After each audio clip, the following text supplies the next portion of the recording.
ચૂંટણીઓ તો તમે ઘણી જોઈ હશે, મોટા મોટા ધુરંધરોને મેદાનમાં જોયા હશે, પણ દેવગઢ બારિયા નગરપાલિકાની પેટા ચૂંટણીમાં એક એવું ચિત્ર સામે આવ્યું છે જેને રાજકારણને ચોંકાવી દીધું છે. જે હાથોમાં ગઈકાલ સુધી કચરાની ટોપલી હતી, આજે એ હાથોમાં લોકશાહીનું સુકાન સોંપવાની તૈયારી થઈ ગઈ છે. ધુરંધરોના દબાણને ફગાવીને સામાન્ય પરિવારની એક સફાઈ કામદાર મહિલા હવે ચૂંટણીના મેદાનમાં ગર્જના કરી રહી છે. દેવગઢ બારિયા નગરપાલિકાના વોર્ડ નંબર 5માં આ વખતે કંઈક અનોખું થવા જઈ રહ્યું છે. વર્ષોથી નગરના લોકોના ઘરે ઘરે જઈ લોકસેવા સમજીને કચરો એકત્રિત કરનાર અનુસૂચિત જાતિના મહિલા લક્ષ્મીબેન મુકેશભાઈ હરિજન હવે સીધા ચૂંટણી જંગમાં કૂદી પડ્યા છે. કોંગ્રેસે તમામ રાજકીય સમીકરણો બાજુ ઉપર મૂકીને લક્ષ્મીબેનને પોતાના સત્તાવાર ઉમેદવાર બનાવ્યા છે.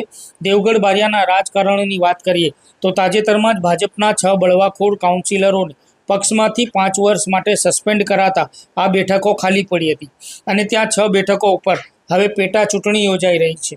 ફોર્મ ચકાસણી અને પરત ખેંચવાની પ્રક્રિયા પણ પૂર્ણ થતાં જ ચિત્ર છે સ્પષ્ટ થઈ ગયું છે. એક તરફ ચૂંટણીનું પરિણામ બદલી શકે તેવા ધુરંધર નીલ સોનીએ અંદરખાનેથી સમજાવટ બાદ ચૂંટણીથી અંતર જાળવી રાખ્યું છે, તો બીજી તરફ ભાજપના ગઢમાં ગાબડું પાડવા માટે કોંગ્રેસ અને આમ આદમી પાર્ટીએ હાથ મિલાવી લીધા છે. લક્ષ્મીબેન વર્ષોથી દરરોજ સવારે લોકોના દરવાજે પહોંચી જતા હોવાથી આખા વોર્ડમાં અને નગરમાં જાણીતા છે. અત્યાર સુધી તેઓ કચરો લેવા જતા હતા, પણ હવે એ જ લક્ષ્મીબેન લોકશાહીના સૌથી મોટા પર્વમાં જનતાના આશીર્વાદ અને વોટ માંગવા માટે નીકળી પડ્યા છે. સામાન્ય પરિવારની આ મહિલાને ટિકિટ આપીને કોંગ્રેસે સ્થાનિક રાજકારણમાં મોટો ગરમાવો લાવી દીધો છે. રાજકીય વિશ્લેષકોનું માનીએ તો ગઠબંધન અને લક્ષ્મીબેનની જનતા વચ્ચેની પકડના કારણે ભાજપ માટે આ પેટા ચૂંટણી હવે પ્રતિષ્ઠાનો જંગ બની ગઈ છે અને જીતવું લોખંડના ચણા ચાવવા જેવું સાબિત થશે. હવે જોવાનું એ રહેશે કે જે લક્ષ્મીબેને વર્ષો સુધી નગરને સ્વચ્છ રાખવાનું કામ કર્યું તેને નગરજનો નગરપાલિકાના સદસ્ય તરીકે સ્વીકારે છે કે નહીં. આ સવાલનો જવાબ 28મી જુલાઈના રોજ થનારા મતદાન અને ત્યારબાદ આવનારા પરિણામો જ આપશે. ધુરંધરોના ગણિત વચ્ચે એક સામાન્ય મહિલાની આ લડત પર આખા દાહોદ જિલ્લાની નજર ટકેલી છે. લક્ષ્મીબેન મુકેશભાઈ. તમે કયા પાર્ટીમાંથી ટિકિટ આપવામાં આવી છે? કોંગ્રેસ પાર્ટીમાંથી. તમે ડેલી સવારે અહીં ડોર ટુ ડોર કચરો લેવા માટે આવો છો? સવારે 8 વાગે આવીએ છીએ કચરો લેવા ડોર ટુ ડોરમાં. હા.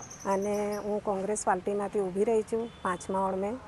અને આજ મારા ટાવર શેરીમાંથી બધા સેવકો છે એમને હું નિમંત્રણ કરું છું અને તમે જેટલું એ કરશો એટલું મારા લીધે ખૂબ ખૂબ આભાર છે.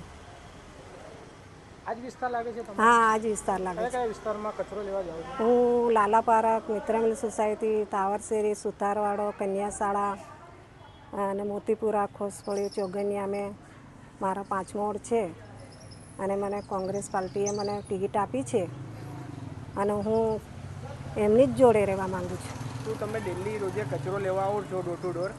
એ જ રીતે તમે પ્રચારમાં બી નીકળશો તો શું તમે મતદાતાને શું અપીલ કરવા માંગો છો? બસ મને મારી એટલી જ વિનંતી છે કે મને જે વોર્ડમાં ઊભી રહી છું એટલો મને ખૂબ સપોર્ટ કરે અને એમના લીધે હું વીજ છું, ગરીબ છું પણ ઊભી જ છું એમની જોડે.